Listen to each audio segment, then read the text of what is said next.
Welcome to the Journey of CyberLogic, a guide to Final Fantasy XI. Episode 9, Delkfutt Tower. Now in this video, we're going to start by going over the Greeter Moogle and some of the things that you can use your daily login points for. We will then go through Sandoria Rank 3 missions, Rhapsodies of Vanadiel 1-7 through 1-11, and begin the Chains of Promethea expansion. While doing all of this, we will get our main job from level 30 to 40. First, let's go into the Greeter Moogle, where you can spend your daily login points to get some pretty important items. The first thing I suggest you get at this early stage of the game is a Caliber Ring, which will only cost you about 1,000 points. Now depending on what month it is, you can use these points to also get a variety of other items, including mounts, furniture, and important upgrade items. So I definitely recommend that you check out the Greeter Moogle during each daily login campaign to see what they're offering during that particular campaign. Please make sure you keep in mind that if you do not redeem your daily login points by the end of the campaign, you will only be able to carry over 1,500 points to the next month. The rest will be lost. So if you've reached the end of a campaign and find that you still have more than 1,500 points, I recommend spending it on Beastman Seals if you have nothing else to buy, because those are quite inexpensive and you can use them later to get more attempts at Kraken Clubs, which has long since been the most valuable single tradable item in Final Fantasy XI. I also went and just spent my points on a Savory Shank. Now you can only hold on to one of these, but you're definitely going to want it when you get to your end game to try attempts to get your Defender Ring from the King Behemoth. Okay, the next thing I suggest you do, as opposed to going out and getting some experience, is go ahead and just go to Sandoria or whatever your starting nation is, and go to your Rank 3-1 mission. Completing Rank 3-1, 3-2, and 3-3 should be more than enough experience points to get you all the way to level 40 from 30, making it so you don't actually have to go out and grind any of that experience. Now the key to making this work is making sure that when you actually go through these 3 missions, that you are properly killing your way through the final zone that the mission takes place in. If you're simply using Sneak and Invisible, you obviously won't be killing anything and therefore getting any experience. So make sure you actually take advantage of this time to summon some trust and kill all of the things between the zone entrance and your destination in the zone, and that is what will get you through levels 30 through 40.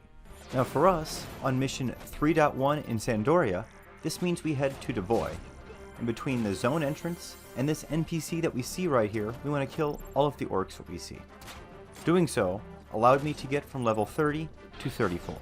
Make sure that you have all the appropriate ROE quests selected as you kill these orcs to make sure that you're getting all the bonus experience that you can get from this. So after you've gotten a few levels and spoken with the NPC here that you're supposed to speak with for mission 3.1, the mission is complete and you can head back to Sandoria for mission 3.2. I recommend simply warping to get back there as quickly as possible. Now after warping back and speaking with the appropriate NPCs to finish mission 3.1, you are then allowed to undertake mission 3.2. Now 3.2 is again one of those skippable missions, but you want to make sure that if you're in Windurst, you do not skip this one, as this mission will give you access to the portal charm, which you will need later on. Now here in Sandoria, I chose to go ahead and just complete the mission, as all they're simply asking for is a crystal bass. Now one way to get this would be to level up your fishing, and then head to Junger Forest, because it's about a level 35 fish that you will need to fish up, called crystal bass, and then turn it into the gate guard here for your reward. Now that's obviously a lot of work you're going to have to put in just to finish this quick mission. So alternatively, I recommend you just go to the auction house, find the crystal bass, purchase it, trade it in, and complete your 3.2 mission. Now note, you will not be offered mission 3.3 normally right away. You will want to go to one of the gate guards, trade them a crystal or two, which will then unlock the option to undertake the 3-3 mission entitled Appointment to Juno. Now in mission 3.3, the king himself appoints us to work at the embassy in Juno. Now the embassy is located in a zone inside of Juno you may not have visited yet, and that is going to be in Rulu Garden. Make sure to get the book warp and home point warps if this is your first time here, and then proceed to the embassy, where we will learn that our mission will now take us to Delkfutt Tower inside of the zone of Quiffum. Now we've been to Quiffum previously in order to get some more experience for levels 20 through 30. But in this instance, we will be traveling more than likely much further into the zone than you did in those experience endeavors, and entering Delkfutt Tower. If this is indeed your first time going this deep into this zone, make sure you get the home point warp that is near the entrance to the Esha Zeta zone, as well as the book warp that is right near the entrance to Delkfutt Tower. Now, upon first zoning into the massive structure known as Delkfutt's Tower, you will be introduced to this cutscene right here, which starts the expansion Chains of Promethea, which is the next expansion we'll be taking on, and we'll be starting Chapter 1 of this in our next video in this series. But for now, as soon as this cutscene is over, you want to make sure to grab the book warp that's just inside the zone. Then I recommend summoning 3 damage-dealing trust, as well as a good healing trust, and then start your trek up Delkfutt's Tower. Now you may want to just use silent oils and prism powders to get through all of these bosses, but I will warn you it's going to be rather costly getting all the way to the top using those. And secondarily, you're going to miss out on all the experience you could be getting on your way up to the top. Now all of the mobs on the way up should be around level 30, and therefore should be easy prey to you, making it so you can get some good experience and some quick kills without having to slow down your progress too much on your trek up this tower.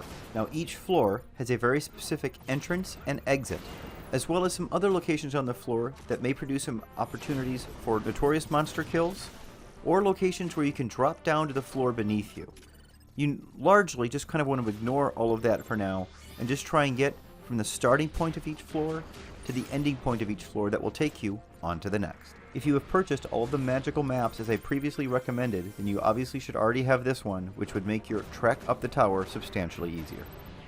Now once you've climbed the tower and gotten to the floor that you see me on right here, you'll know you've gotten to the right floor when you see the Mimas NM right before this door that you see to our right. Now after you get past Mimas, you will then be in this room full of Gigas. Now the main one we need to kill is in the middle of the room, who is holding the key that we need in order to progress further in our 3-3 mission. Now depending on just how many mobs you killed on your trek up the tower, by the time you finish clearing this room, you should be between levels 37 and 40.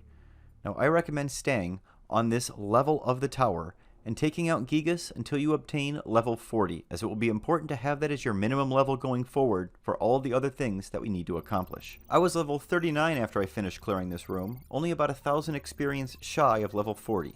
Therefore I went ahead and ran outside the door, finished obtaining level 40, and then you want to trade the Delkfutt key that you get off of the main NM in this room to the spot in the center of the room that is actually an elevator. The elevator will activate and then bring you down to a very long stairwell that will take you all the way back down the tower and then into the basement of Delkfutt's Tower. Here in the basement, all we have to do is navigate through some mobs that can aggro you, so use caution, and click on this door right here. Now once the door is open, you will be treated to a cutscene that will show you where Jima, the ambassador, has been this entire time. She will thank you for coming to her rescue, and then head back to Juno, which is now where you should head. Once you get back to Juno, head back to Rulud Gardens, and then go into the Embassy of Sandoria to complete Mission 3-3 and attain Rank 4. Now that we have finished achieving Rank 4 in the Sandoria mission line, or whatever home nation you began in, you now want to turn your focus back to Rhapsodies of Vanadiel. Now for us to advance in the Rhapsodies of Vanadiel mission line, you want to head to the nearest Craig to you, either the Craig of Hala, Dem, or Mia, for a cutscene that will bring you to mission 1-8. Now as part of this cutscene, during a conversation with Lion, you are directed to next head to Quiffim, which is where mission 1-8 and the remaining next few missions will take place. Now if you already got the home point crystal warp like I mentioned a few minutes ago earlier in this video, then all you need to do is simply home point warp right back to that exact destination, as the spot you need to click on for the next mission is only a few feet from it.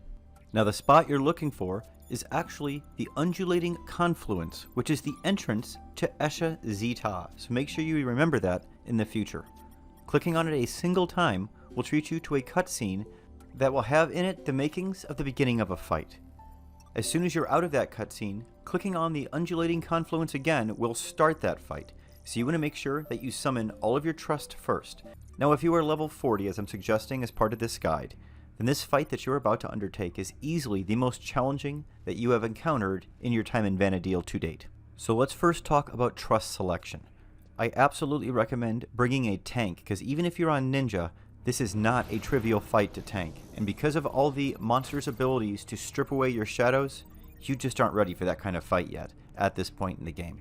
Therefore, I recommend summoning Vanadiel as your tank, and then using 2 solid DDs. I'm using Tenzin and Semi. And then lastly, of course, you have to have some form of healing. Now, Yorin Orian's definitely going to be your best option here, but in my example, I did not have access to Yorin Orian at this time as I had lost access to her Unity. Therefore, I had to use pretty much the only other white mage we have at this time, which is Millie, which definitely makes this fight more of a challenge. Now at the beginning of the fight, the most important thing you want to do is make sure you spin around the NM as you're engaging him, so that the main tank does not have any of the trust behind him. That is because many of the attacks this NM uses are directional and quite potent, and will oftentimes one-shot any of the remaining players that are behind the tank. Therefore, you need to make sure that they are to the sides or behind this main NM as you're seeing here. Now, I will also point out that for a level 40 player, this NM has a high amount of evasion. Therefore, I recommend an accuracy food.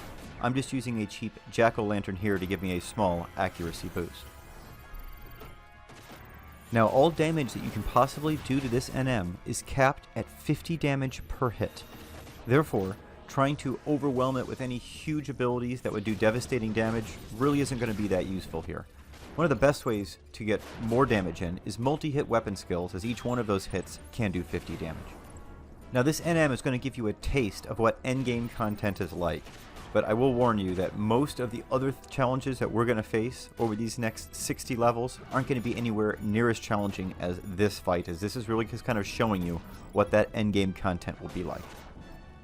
Now, your main goal for the first 80% or so of this fight is just to get in your damage as quickly as you can. As soon as you have TP, go ahead and weapon skill and use it. And if at all possible, try and make sure that you and all your trust have TP before you spawn this NM, so that you can open up with some weapon skills as well. Now, inevitably, right around 25% health, he uses Soul Shattering Roar, like you just saw him use there. When he uses this, you'll start to see the rocks rise to the sky around him, and he will stun everyone around him for about 15 seconds. This is when this fight takes the most dangerous turn, because he will start doing increased damage and his more devastating abilities more frequently, making it so he can quite easily one-shot any of the trust or yourself. Now, during this period of time, you obviously want your tank to try and last as long as he can, but inevitably he dies right around this time. So for the rest of this fight, what you want to try and do is balance the hate between you and your trust, so that you can continue to get shadows up, but that they are taking hate in between those periods of time. Now, the problem with that is, as you just saw, he can very easily one-shot any of them. However, it's obviously much better than him one-shotting you. So continue to try and get your damage in as efficiently as possible while trying to protect your trust when you can. Hopefully, you can manage this balancing act and finish him off just in time, like you see me do here. Now, for newer players to the game, this fight can be quite challenging and at times seem daunting. So know that if you're in that position, there is another way to take this on as well. And that is to simply call for help, which is one of the options when you hit right on the disengage for the menu. And when you do that, it means anyone in the area can come help you and defeat this mob. Now, since this is the entrance to the zone of Zeta, people are coming and going from this area pretty much all day long. Therefore, if you call for help, there's a high likelihood that someone nearby is going to see you right before they enter Zeta, and will just take a few swings to finish off this boss and help you. Now, please note, this is one of the few instances in the game where calling for help on something can actually still allow you to complete an objective. Normally, it would stop you from doing so. Now, after you've finished with defeating the NM, go ahead and click on that entrance to Zeta again, and it will treat you to another very informative cutscene that is going to move the storyline along. Now, after you've finished all of these cutscenes, you're now going to head back to one of the Craigs. It doesn't have to be the original one that you started this progression with. And then click on that Shattered Telepoint one more time. Doing so will trigger a final cutscene for Rhapsodies of Vanadiel Mission 1-11. You will be rewarded with a Rhapsody in Umber key item and the cipher of Lion's alter ego, allowing you to now summon her as one of your trust, and she is one of the best DDs in this early part in the game. Now, in regards to that Rhapsody in Umber key item, it's going to do several things for you. First, give you a 30% boost to all of your experience and skill gains. Additionally, it's going to give you access to use all of your trust in all of the limit break quests that are about to come up. Additionally, it's going to give you access to additional items at the Courier Vendor Moogle. Specifically, items now going up to about level 40 or so. So some of the ammo items and other foods and such that you were originally being offered were really only good for up to about level 20 or 30. You'll now have some additional options there for up to about level 40. Now, in order to progress any further in the Rhapsodies of Vanadiel storyline, we next need to actually complete all the way through Sandoria rank mission 5-2. However, before going back to those Sandoria missions, I recommend you next complete Chains of Promethea Chapter 1, as it fits very well into the storyline at this time. After completing Chapter 1 of COP, we will then head back to Rank 4 and Rank 5 Sandoria missions. And that is where the next 2 episodes in this series will be focusing. You also want to make sure that now that you're level 40, you get all of these spells that you have missed out on while you've been out there adventuring between levels 30 and 40. If you're on Ninja, this is especially important, as you will now get access to Tonko Ni, which will allow you to both sneak and invisible yourself with ninjutsu spells, and then the most important thing of all, Utsasumi Ni, which will be your most important tool all the way until endgame for your ninja. Therefore, you want to make sure to get both of those right away before proceeding any further in the COP storyline. Also keep in mind that if you are struggling to take out that main NM, maybe head out and get Sesame Ni first and make your life a little easier. That's going to be it for episode 9 of the Journey of CyberLogic. I hope you're finding this helpful. Thanks so much for watching, everyone. Stay safe and stay healthy out there. We'll see you next time.